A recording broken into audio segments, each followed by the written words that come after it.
Assalamualaikum warahmatullahi wabarakatuh. Perkenalkan, saya Ade Rizky Septiana dengan nomor NIM 12070701019 dari Teknik Elektro A. Di sini saya akan menjelaskan mengenai materi elektromagnetik dan elektromekanik yang dimana untuk memenuhi tugas mandiri dari pengantar sistem tenaga listrik yang diampu oleh dosen Ibu Nike Sartika MT. Langsung saja ke materinya. Elektromagnetik mempunyai beberapa materi, diantaranya ada medan magnet dan medan listrik, induksi tegangan, hukum Faraday, konsep rangkaian magnet, kurva magnetasi, intensitas medan magnet, hukum Ampere, dan energi dalam medan magnet. Sebelum saya menjelaskan mengenai materi-materi tersebut, saya akan menjelaskan terlebih dahulu dari elektromagnetik. Elektromagnetik adalah jenis magnet di mana medan magnet dihasilkan oleh arus listrik. Elektromagnet biasanya terdiri dari kawat yang dililit menjadi kumparan. Arus yang melalui kawat menciptakan medan magnet yang terkonsentrasi dalam lubang, yaitu pusat kumparan. Medan magnet menghilang ketika arus dimatikan. Kawat sering dililit di sekitar inti magnetik yang terbuat dari bahan ferromagnetik atau ferimagnetik seperti besi. Inti magnetik memusatkan fluks magnetik dan membuat magnet menjadi lebih kuat. Materi yang pertama ada medan magnet dan medan listrik. Terdapat 3 gambar. Yang pertama ada gambar medan magnet. Medan magnet mempunyai 2 kutub, yaitu kutub utara dan selatan. Medan magnet adalah suatu medan vektor yang menggambarkan pengaruh magnet terhadap muatan listrik yang bergerak, arus listrik, dan bahan magnetik lainnya. Gambar yang kedua ada gambar medan listrik. Medan listrik juga mempunyai 2 kutub, yaitu kutub positif dan negatif. Medan listrik yaitu efek yang ditimbulkan oleh adanya muatan listrik seperti elektron, proton, atau ion dalam ruangan yang berada di sekelilingnya. Medan magnet terbentuk dari gerak elektron, mengingat arus listrik yang melalui suatu hantaran merupakan aliran elektron. Maka pada sekitar kawat hantaran listrik tersebut akan ditimbulkan suatu medan magnet. Medan magnet memiliki arah, kerapatan, dan intensitas yang digambarkan sebagai garis-garis fluks. Gambar yang ketiga merupakan contoh suatu sumber tegangan mengalirkan arus listrik melalui suatu kumparan dengan jumlah lilitan. Maka pada inti besi akan ditimbulkan suatu kuat medan. Hubungan antara arus listrik dan medan magnet dinyatakan oleh hukum Ampere, di mana jumlah lilitan dikali arus listrik sama dengan kuat medan dikali panjang jalur. Selanjutnya ada induksi tegangan, hukum Faraday. Medan magnet yang berubah-ubah terhadap waktu dapat menghasilkan atau menginduksikan medan listrik dalam bentuk arus listrik. Gejala ini dikenal sebagai gejala induksi elektromagnet. Konsep induksi elektromagnetik ditemukan secara eksperimen oleh Michael Faraday dan dirumuskan secara lengkap oleh Joseph Henry. Hukum induksi elektromagnetik dikenal sebagai hukum Faraday-Henry. Apabila medan magnet berubah-ubah terhadap waktu akibat arus bolak-balik yang berbentuk sinusoid, suatu medan listrik akan dibangkitkan atau diinduksikan. Pada gambar sebelah kiri, medan magnet atau flux yang berubah-ubah pada inti menghasilkan gaya listrik sebesar E sama dengan min NdV per dt sama dengan min d lambda per dt.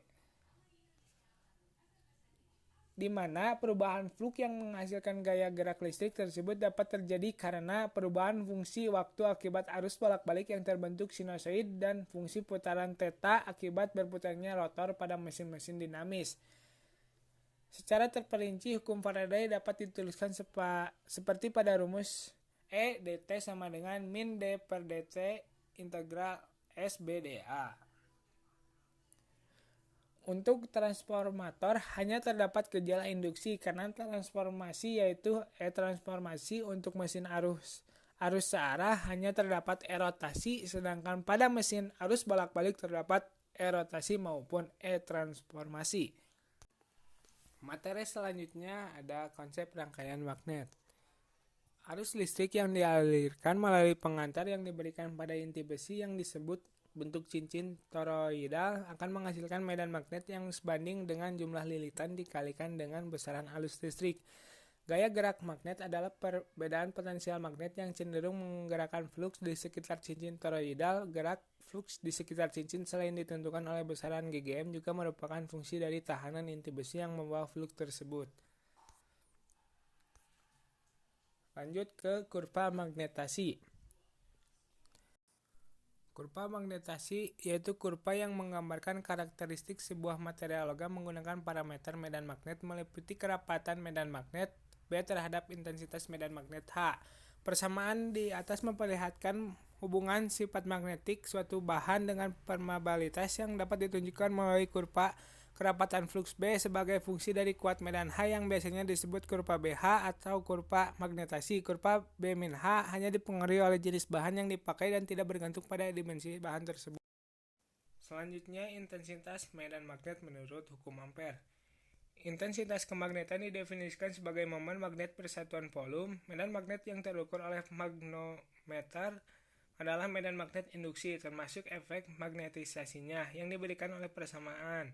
Hukum Ampere bersama dengan beberapa persamaan lain membentuk persamaan Maxwell, menyatakan bahwa integral dikelilingi kuat medan magnet berbanding lurus dengan besar arus listrik yang terkurung oleh integral keliling itu, di mana dA merupakan unsur luas dalam proses konversi energi yang menyangkut mesin dengan elemen bergerak atau berputar seperti transducer atau motor pada inti besinya. Akan terdapat celah udara. Melalui celah udara ini dapat berlangsung proses konversi dari energi listrik ke energi mekanik atau sebaliknya. Selanjutnya, energi dalam medan magnet. Energi listrik yang diberikan oleh sumber akan digunakan oleh inti besi beserta belitannya untuk menghasilkan medan magnet. Jadi energi yang tersimpan pada medan magnet dapat dituliskan dengan rumus seperti pada gambar di samping kanan. Persamaan integral mengandung arti bahwa besar energi yang tersimpan dalam medan magnet tersebut merupakan suatu luas daerah tertentu, sedangkan luas daerah tertentu ditentukan oleh jenis bahan permagnetan inti. Selanjutnya, elektromekanik mempunyai beberapa materi juga, di antaranya konversi energi elektromekanik, gaya gerak listrik, kopel, mesin dinamik, elementer, interaksi medan magnet, distribusi flux, frekuensi, dan derajat listrik. Konversi energi elektromekanik.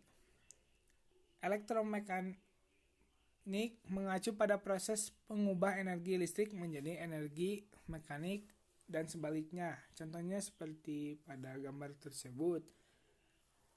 Untuk mengubah energi listrik menjadi energi mekanik, maka digunakannya motor. Sedangkan untuk mengubah energi mekanik menjadi energi listrik, dibutuhkannya generator.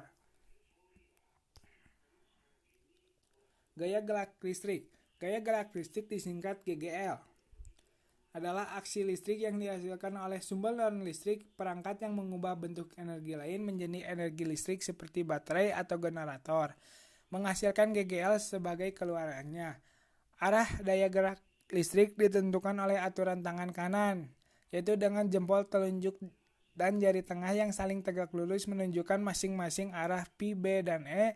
Bila konduktor tersebut dihubungkan dengan bahan seperti misalnya suatu tahanan, maka pada konduktor tersebut mengalir arus yang menjauhi kita dan digambarkan dengan simbol ujung belakang anak panah X, sedangkan arus yang mendekati kita digambarkan dengan simbol ujung depan anak panah atau titik. Selanjutnya, kopel. Kopel adalah pasangan gaya yang besarnya sama, tetapi berlawanan arah. Kopel yang bekerja pada suatu benda akan menyebabkan terbentuknya momen kopel.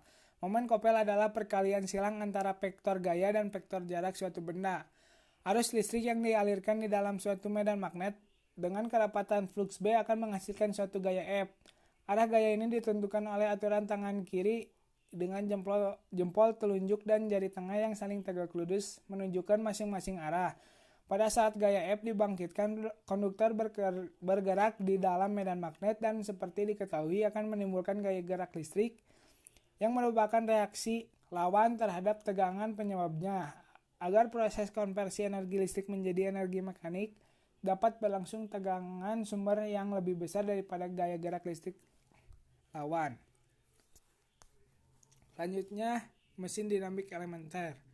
Mesin dinamik terdiri atas bagian yang berputar disebut rotor dan bagian yang diam disebut stator. Di antara rotor dan stator terdapat celah udara. Stator merupakan kumparan medan yang berbentuk kutub sepatu dan rotor merupakan kumparan jangkar dengan belitan konduktor seperti yang ada pada gambar di samping kiri. Kumparan yang terletak pada setiap alur rotor tersebut saling dihubungkan ujungnya untuk mendapatkan tegangan induksi GGA yang lebih besar. Selanjutnya, interaksi medan magnet. Kerja suatu mesin dinamik dapat juga dilihat dari segi adanya interaksi antara medan magnet stator dan rotor. Seperti diketahui, arus listrik I akan menimbulkan flux juga di sekitar konduktor yang dilalui. Bila kerapatan flux akibat arus listrik dinyatakan dengan B, sedang kerapatan flux akibat kumparan medan adalah BR, hal tersebut menjelaskan bahwa terjadinya kopel dapat dianggap sebagai adanya interaksi antara dua medan magnet atau antara dua arus. Selanjutnya, distribusi flux. Suatu mesin sinkron dengan kumparan medan 4 kutub, kumparan jangkarnya terdiri atas dua kumparan yaitu A1 min A1 dan A2 min A2. Kedua kumparan tersebut dihubungkan secara seri akan berbentuk seperti gambar di samping. Kerapatan flux B yang ditimbulkan akibat berputarnya kumparan medan akan berbentuk sinusoid terhadap ruang.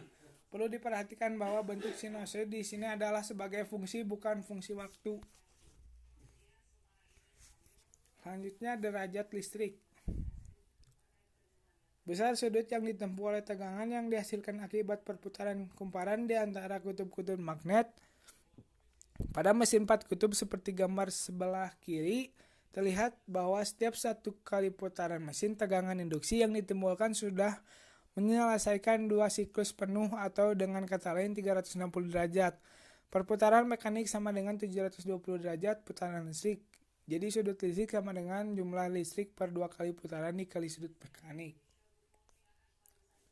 Frekuensi adalah ukuran jumlah terjadinya sebuah peristiwa dalam satuan waktu. Satuan yang banyak digunakan adalah Hertz, menunjukkan banyak puncak panjang gelombang yang melewati titik tertentu per detik. Dari persamaan pada materi derajat listrik diketahui bahwa untuk yang dihasilkan, mesin telah menyelesaikan PR 2 kali putaran. Sekian dari saya, terima kasih. Wassalamualaikum warahmatullahi wabarakatuh.